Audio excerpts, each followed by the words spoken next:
Kuna suala lilikuya, nataka dakika mbili. Mwana niuliza suala, ustadhi, mimi husimamia mayatima, je, naweza kula kile chakula mimi na familia yangu?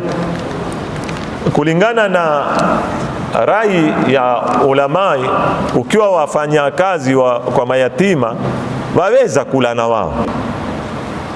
Mathalan, wewe uko katika boarding, wendo mpishi ama wendo huishi nao pale, ama wendo mlezi, kwa hivyo zile pesa ziazo pale ndo hulipwa wewe mshahara, kwa sababu kulipwa wewe mshahara ni katika kuwatumikia wao, ili wewe ukala nao, haina mushkili kula.